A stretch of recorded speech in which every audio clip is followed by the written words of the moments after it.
Rumi left us so much wisdom and insight through his beautiful yet powerful poetry that applies just as much today as it did in the 13th century.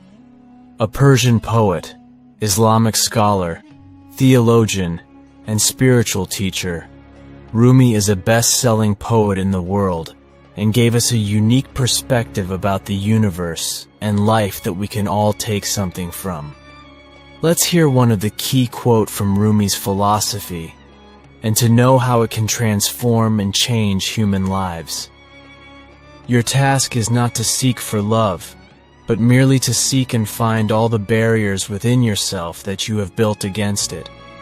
The quote, "Your task is not to seek for love, but merely to seek and find all the barriers within yourself that you have built against it," by Rumi, suggests that love is already within us, and that our task is to remove the barriers that prevent us from experiencing it fully.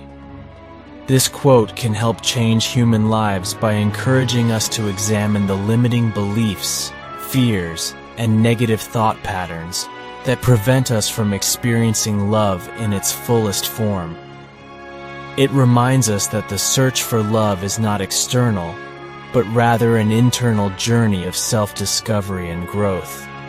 The quote challenges us to take responsibility for our own emotional well-being, and to recognize that our own inner barriers can prevent us from experiencing deep connections and love in our lives. By identifying and dismantling these barriers, we can cultivate a sense of emotional openness and vulnerability, allowing us to connect more deeply with ourselves and with others.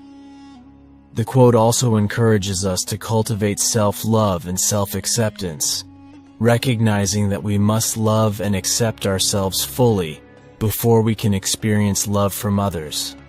By doing so, we can break free from the limiting beliefs and negative patterns that prevent us from experiencing love in its truest form.